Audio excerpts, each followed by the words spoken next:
Então vamos determinar aí a configuração das tensões principais para o ponto A em uma barra, o ponto A na superfície de uma barra sujeita a esforços de torque, né? Temos o torque, um momento fletor M e uma carga de compressão P aqui, que produz no ponto A, que fica na superfície desta barra, esse estado de tensões, né? Então vamos identificar essas tensões de referência e, usando aí o método gráfico do círculo de Mohr, obter a configuração das tensões principais. A primeira coisa a se fazer aí é identificar as tensões de referência, né, para esse elemento dado aí no problema. Então nós temos que a tensão na direção x é uma tensão normal, né, de compressão. Então a tensão normal em x, sigma x, seria de 12 megapascais negativa, né, com sinal negativo, 2 megapascais, 12 megapascais. A tensão de cisalhamento no plano XY seria de 6 megapascais. É uma tensão negativa, porque aqui na face à direita do elemento, né, você tem a seta aqui para baixo, então tensão negativa, menos 6 megapascais. Como não tem na direção Y nenhuma tensão aí apresentada, né, então a tensão sigma Y é zero, né, que é a tensão normal na direção Y. Essas seriam as tensões de referência. A partir das tensões de referência, vamos determinar aí a posição do centro do círculo, né? Então, começando aqui com o centro do círculo. O centro do círculo de Mohr vai estar em um ponto chamado centro de ponto C, né? Em um ponto de abscissa com a tensão média e ordenada zero, tá? A tensão média é a média das tensões normais, né? Sigma x mais sigma y dividido por 2.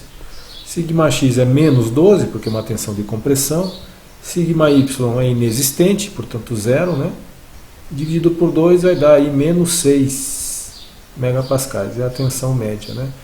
Portanto, as coordenadas do ponto C serão tensão média, menos 6, e ordenada zero, né?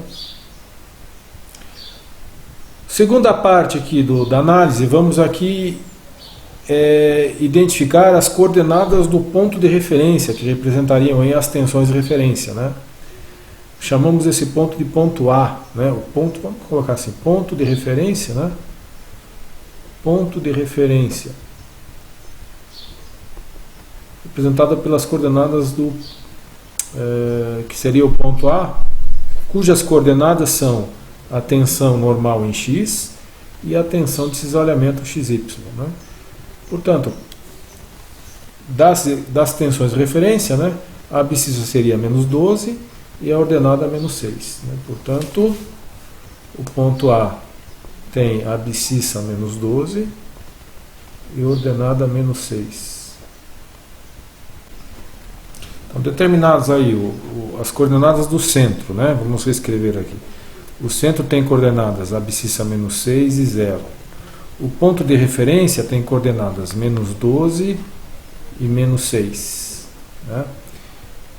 Com as coordenadas do centro do ponto do círculo, ponto de referência, nós fazemos o traçado do círculo, né? Então vamos aqui antes traçar os eixos cartesianos. Pelas coordenadas do centro, dá para perceber que o círculo vai estar à esquerda da origem, né? A abscissa negativa, o círculo vai estar localizado à esquerda da origem. Então, se antevendo a isso, eu já vou colocar aqui o eixo das ordenadas, né? O eixo das ordenadas, tal, né? Com os valores das tensões de cisalhamento, e aqui o eixo das abscissas com as tensões normais. As tensões normais. usando a minha escala aqui, vou localizar aqui no sistema a posição do centro, de coordenadas menos 6 e 0, né? O centro tem coordenadas menos 6 e 0, então aqui no eixo das abscissas eu identifico aqui a coordenada do centro, né? Vou colocar aqui a 6 centímetros à esquerda da origem do sistema cartesiano, tá? Então aqui seria o centro do círculo, coordenadas menos 6 e 0, né? Aqui é a origem, coordenada aqui é 0, 0, né? A origem, coordenada 0, 0. Então, a 6 centímetros à esquerda eu tenho o centro o centro do círculo. O ponto A estaria a menos 12 de abscissa, né? Então eu vou aqui mais 6 centímetros para a esquerda aqui e localizo aqui a abscissa do ponto A, né? Aqui eu tenho a abscissa menos 12, a 6 centímetros do centro, né? A ordenada do ponto de referência estaria a menos 6. Como nós vimos agora, né? As tensões de cisalhamento são positivas da origem para baixo. Então, como o valor da ordenada é negativa, eu vou colocar ela 6 centímetros para cima, né? Então, mais 6 centímetros aqui para cima, eu vou ter aqui o valor da ordenada do ponto A, né? Mais 6 centímetros aqui. Que seria menos 6, né? Então, fazendo a projeção aqui, vamos localizar aqui a posição do ponto A, né? O ponto A estaria aqui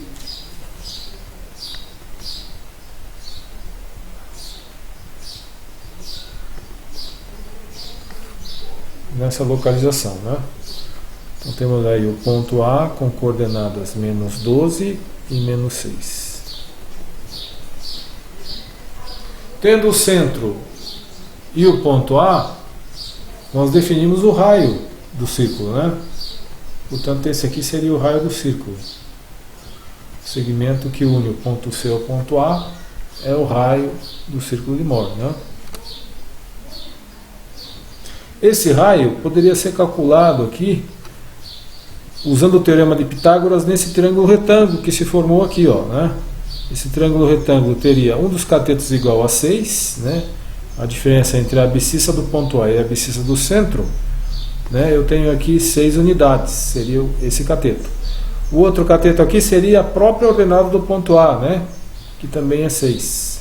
Portanto, o raio seria a raiz quadrada da soma dos quadrados dos catetos, né? 6 ao quadrado mais 6 ao quadrado dá 72, né?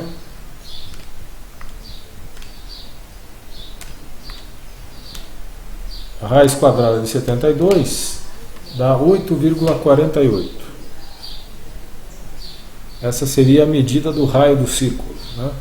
Então, com o compasso, eu vou traçar o círculo aí e identificar as tensões principais, que seriam as tensões, os pontos que interceptam. Deixa eu aqui colocar dentro do campo da câmera, né? Com o compasso aí eu vou fazer o traçado do círculo de Mohr aqui, né? Com um círculo grande. Se eu quisesse desenhar um círculo menor, eu teria que adotar uma escala menor, né? Então eu tenho aí o círculo de Mohr. Deixa eu reforçar o traçado aqui para poder aparecer para vocês, né?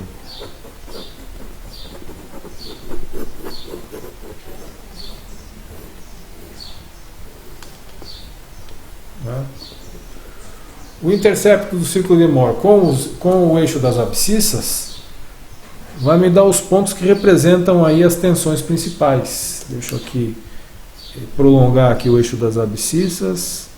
Tenho aqui o ponto cuja abscissa seria a tensão mínima, né?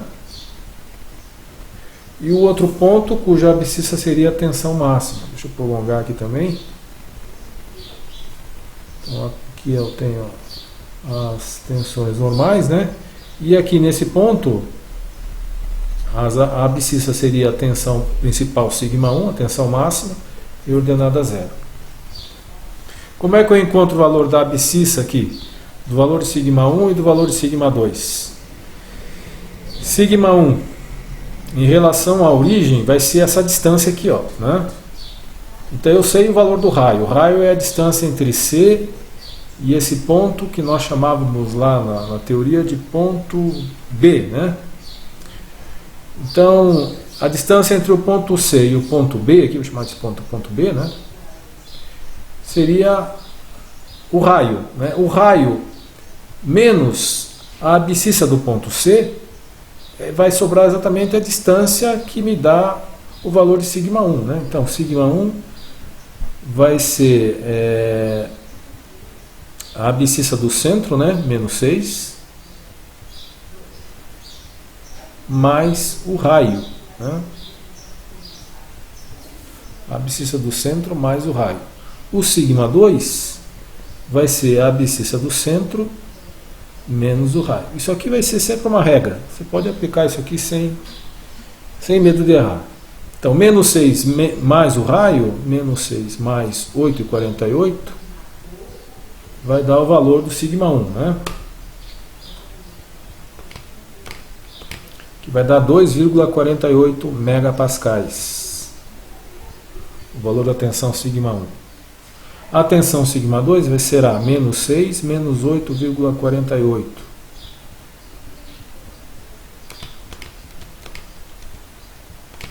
Que dá 14,48 negativo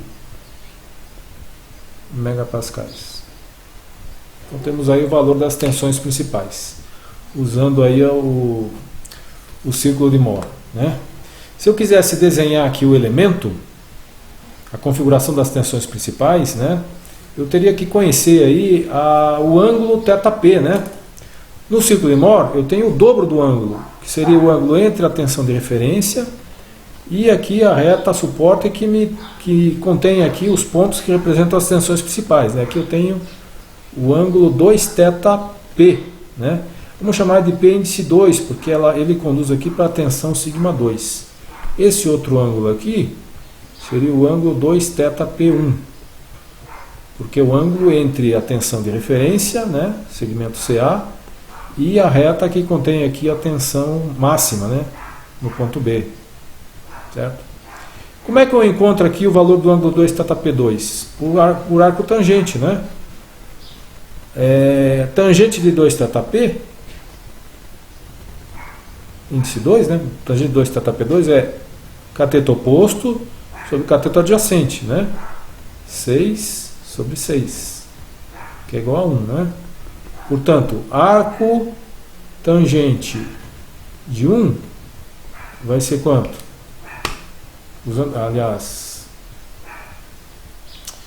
Desculpem, vamos organizar aqui. Então, se a tangente de 2θP2 é 1, né? Vamos usar aqui a função inversa, né? A função inversa da tangente é o arco tangente, vai me dar o valor de 2θP2, que seria o arco tangente, ou a tangente da menos 1, de 6 sobre 6, que é 1, né? A tangente da menos 1, tangente na menos 1 de 1, dá 45 graus. Esse ângulo é anti-horário ou horário?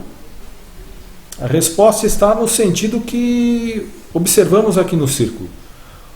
O ângulo θ sempre começa no eixo de referência, né, que seria dado pelo ponto A, e vai até aqui no caso, a tensão principal, né, que seria aí o eixo x', né? Então, do eixo x ao eixo x', que da tensão de referência até a tensão principal, eu tenho um ângulo anti-horário, portanto, o elemento também vai girar no mesmo sentido, né? Vai ser no sentido anti-horário. Só que esse ângulo não vai ser 45 graus, esse aí é o ângulo 2θP2, né? O ângulo θP2 que eu vou considerar para o elemento, né? Que será 45 dividido por 2, que é 22,5. Esse aí é o ângulo no elemento, anti-horário. Né? Então, o sentido no círculo de Mohr sempre vai estar associado ao sentido de rotação no elemento. Sempre vão estar no mesmo sentido. Então vamos ao desenho do elemento agora, né? O elemento vai estar no ângulo anti-horário de 22,5 graus, né? Então vamos desenhar aqui o elemento aqui girado aqui no sentido anti-horário, né? Então aqui você tem o eixo X e aqui o eixo X'. O sentido aqui é de 22,5 graus, o ângulo, né? Anti-horário. Na direção X' você tem a tensão principal σ2, que é uma tensão de compressão, né? É uma tensão de compressão. σ2. Né? De onde veio esse ângulo de 22,5 graus? É o ângulo θP2. Se você for observar lá no círculo de Mohr, o ângulo θP2 está relacionado com a tensão σ2. Né? Então, nesse eixo X' vai estar a tensão σ2. Ok? Que deu lá quanto? Deu lá o valor de 14,48, né? De compressão. Já a tensão σ1 está na outra face, né? É uma tensão normal de tração. Σ1 deu um valor de tração de 2,48, né? A unidade aqui é megapascal, né? Esquecendo disso. Okay? Então essa é a orientação das tensões principais, que são equivalentes às tensões de referências dadas no problema, né? Qual é a vantagem de você trabalhar com as tensões principais? Essas são as tensões máximas. São essas tensões aqui que nós vamos usar para fazer a comparação com as tensões admissíveis do material e verificar se o material atende ou não, né, a essa solicitação que a peça é submetida. Ok? Então ficamos por aqui. Até a próxima.